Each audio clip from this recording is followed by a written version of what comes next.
Bueno, muy bien, último bloque en Puente y Justicia. Nos metemos directamente con el tema de Bonadío, con el tema del procesamiento de la expresidenta Cristina Fernández de Kirchner. Este es el sexto procesamiento que tiene la expresidenta. Ahora se está esperando que la Cámara confirme, ratifique o rectifique o rechace el procesamiento. Esto va a durar probablemente un mes y estamos con Gabriel Di Pasquale, que es abogado constitucionalista. Gracias, Gabriel, por estar. Por favor, Es un placer. El placer es mío. A ver, muchos marcan que Bonadío está esperando la confirmación del procesamiento para después pedir el desafuero de Cristina, o sea, ordenar la detención. Correcto. La pregunta es, todos dicen, y dijo Pichetto en varias oportunidades, no vamos a darle ese poder. Ella dice, no habla ni siquiera de Cristina Fernández de Kirchner, lo que dice, no vamos a darle poder a estos jueces federales desprestigiados de poder detenernos a los senadores. Eso es lo que dice Pichetto como una cuestión de defender el rechazo al desafuero. Lo hicieron con Menem y ahora con Cristina Fernández de Kirchner. Esto es una constitución paralela que tiene el Senado. ¿Cómo se explica que tiene sus propias leyes de desafuero? Es una interpretación bastante forzada, porque si vos ves en la Constitución dice, cuando se forme querella por escrito contra un senador o diputado, el juez podrá pedir el desafuero. O sea que no está hablando de sentencia, ni siquiera está hablando de que se termine el sumario. Dice, cuando se forme querella, ya cuando haya una denuncia, cuando se inicie una causa, el juez ahí ya puede pedir el desafuero. Y dice, examinado el mérito del sumario, textual de la Constitución, examinado, o sea, la Cámara tiene que ver el sumario, las pruebas que reunió el juez, y ahí, con 2/3 de los votos, decide o no separar del cargo al diputado o al senador. Separar, que incluso lo puede separar temporalmente para que lo juzguen y después se puede volver a integrar, no es que lo tiene que expulsar. Le quitan las inmunidades, nosotros se le decimos fueros, aunque en realidad la Constitución dice que no hay fueros, pero la costumbre es decirle fuero. Es una inmunidad, la inmunidad de arresto. Los legisladores, después podemos discutir, yo tengo una posición respecto de eso, pero la Constitución les da inmunidad de arresto. A ver, expliquemos por qué. ¿Por qué los senadores tienen esa inmunidad, esa protección? Me imagino para no tener presión del Poder Ejecutivo. Bueno, esa es la explicación. Digamos, ¿no? Claro, no para ser un aguantaderos de ladrones. Justamente es lo que ocurre. Digamos, la pregunta sería, ¿por qué hoy, en pleno siglo XXI, donde rige un sistema constitucional de derecho, algunas personas tienen que tener privilegio? Esto empezó en el Parlamento inglés, que el Parlamento inglés empezó con la Declaración de Derechos de 1689, el Bill of Rights, a ponerle inmunidades a los parlamentarios. Porque los parlamentarios en ese sistema eran presionados por el rey, eran detenidos, eran encarcelados por sus opiniones. Entonces, cuando asume Guillermo de Orange después de la Revolución, el Parlamento le hace jurar ese Bill of Rights, que entre otras cosas tiene los privilegios parlamentarios.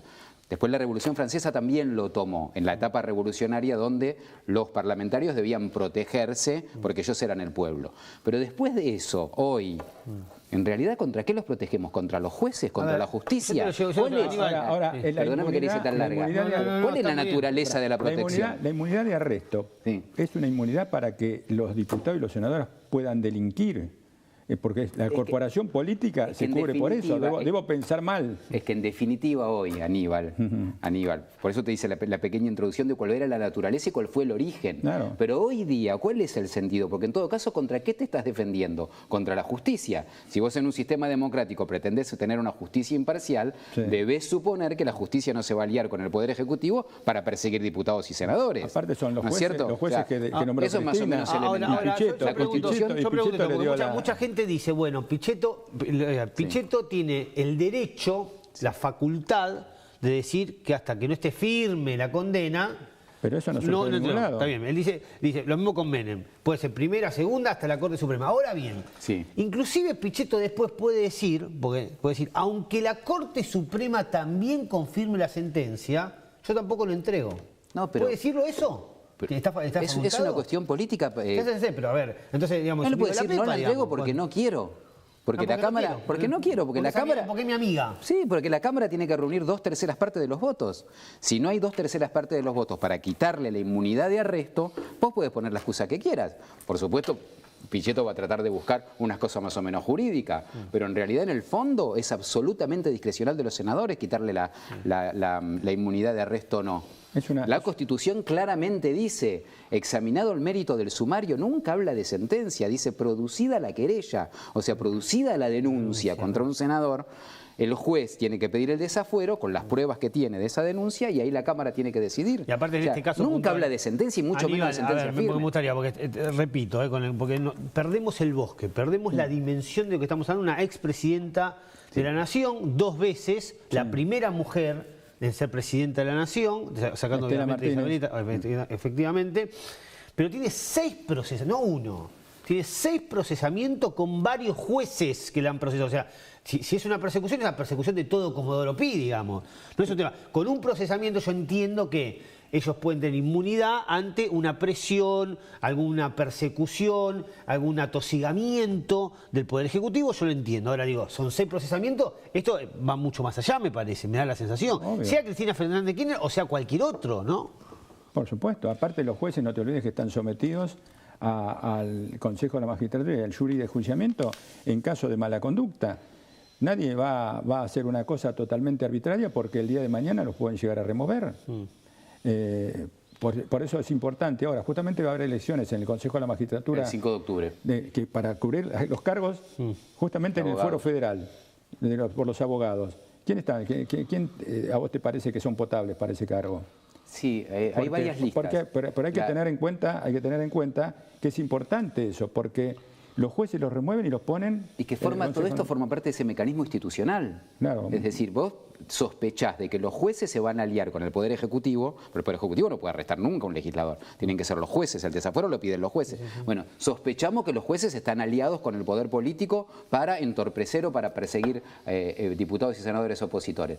Lo que dice Aníbal, pero esos jueces después tienen que rendir cuentas de un Consejo de la Magistratura, que es un órgano plural, porque tiene abogados, tiene jueces, tiene legisladores, y bueno, entonces así funcionan las instituciones. Ahora sí se elige el representante abogado del Interior y de Capital Federal. A ver, Gabriel, y también Aníbal, porque me gustaría, porque muchos dicen, bueno, está bien.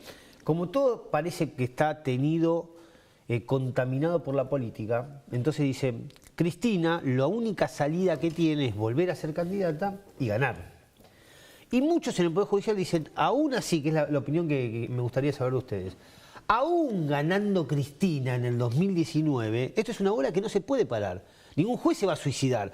Pueden extender el plazo, cajonearlo, pero es muy raro que un juez, después de lo que sucedió, 6 procesamientos, y ni que hablar con las confesiones que hubo, digo no, o sí se puede. O en Argentina, porque digamos, si eso es sorpresa, pues, esa es la pregunta. En la Argentina, ¿puede un juez después sobreseer a Argentina, como está todo tenido, repito, con el política? Si Cristina vuelve a ganar, ese hipotético caso, en el 2019, ¿puede dar marcha atrás todo esto que se está haciendo? Digo, 6 procesamientos, ¿no? Y yo veo muy difícil que una causa cuando estaba de la manera que está avanzada y si es elevada a juicio y en el hipotético caso que sea confirmado por la Cámara de procesamiento que hizo el juez, vaya para atrás, porque digamos, si pensamos en eso, entonces pensamos que el sistema republicano está prácticamente terminado. Bueno, algo de eso estás diciendo, porque es muy político todo. Yo lo que estoy diciendo es que no tiene sentido de que existan fueros hoy día. En Estados Unidos no existen. En Estados Unidos está protegido, la Constitución protege a los diputados y a los senadores solamente cuando están en las cámaras. Para su libertad de expresión no tienen inmunidad de arresto, ni mucho menos inmunidad de que le allanen el despacho, que eso es un exceso de la ley, porque la Constitución no dice nada de los allanamientos. Dice 2 inmunidades, expresión... No, despacho o casa. Despacho, casa, claro, country, despacho, claro, porque lo raro es eso, porque el lío que hubo con el allanamiento después de varios años, y además con la casa ni siquiera fue el despacho. Es que eso es un exceso de la ley. Vos acordate que la ley salió después, ¿te acordás, Aníbal, del escándalo de las coimas en el Senado? Sí. Lo sacaron por el tema de por la ley de fueros. Eso fue en marzo, en septiembre salió la ley. Claro. Lo que tuvo de bueno la ley es... Precisamente hoy, la gobernadora de la provincia de Buenos Aires, Vidal, pidió que se deroguen los fueros. Está en contra de que los políticos tengan fuero. Y tiene razón. Tiene que modificar la Constitución. Hace muy mal, claro, hace muy mal ¿Cómo es en Estados Unidos que me decías vos que hay fueros, pero hay fuero de libertad de expresión? En Estados Unidos tenés el fuero de libertad de expresión, que lo tenés acá, que lo tenés exacerbado al máximo, porque un diputado y un senador no puede ser querellado por nada de lo que dice. En Estados Unidos están bien... Pero hay una ley igual, que creo que también hay una ley que Kirchner la hizo, el tema de las querellas, creo que se derogó la ley, que vos podés querellar a alguien por una opinión, por un concepto que hagas en un medio de comunicación. me Bueno, parece. ¿eh? Claro, mira, eso lo hizo Kirchner, creo que no hay querella, digamos, no hay más. Hoy día un diputado y un senador, de acuerdo a la interpretación de la inmunidad que tiene de expresión, puede decir lo que quiera en cualquier lado. Hubo un caso ahora hace poco que lo procesó Sergio Torres a Leopoldo Moró, porque le había dicho a un diputado del PRO que era del Mossad, que era judío, era todo una serie de expresiones claramente discriminatorias que violaban la ley antidiscriminación. Y Torres era uno de los pocos jueces que se animó a decir, no, pero esto no tiene nada que ver con la función del legislador, como es en Estados Unidos. Te protegen la expresión siempre y cuando tenga que ver con tu función de legislador, no puedes decir cualquier cosa. Pero cuestiones ligadas con el tema penal, de la causa penal, no. Con el tema penal no, únicamente tenés inmunidad de arresto cuando estás en la Cámara. Y en otros países sí, digo, no te Estados pueden, Unidos es un ejemplo que no. ¿Y en Europa, por ejemplo? En Europa es parecido a Estados Unidos, los que más protección tienen son los países de Sudamérica. Y casualmente los países de Sudamérica son los más corruptos, menos Uruguay.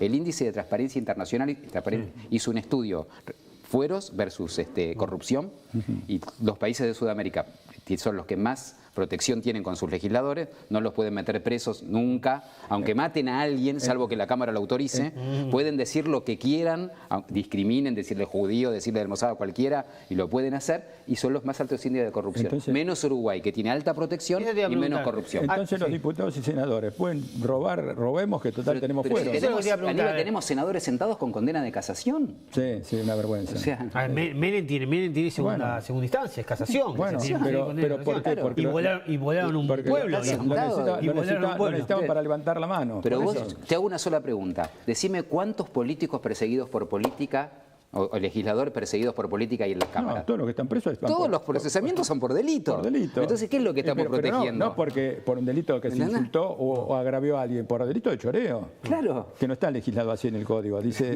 robo, defraudación. Está bien. Pero lo llevas al llano, que me gusta, Aníbal. A ver, para ordenarnos un poquitito. Entonces, lo que Bonadío, a ver, el trabajo, lo hablábamos un poco fuera de aire con vos, Gabriel.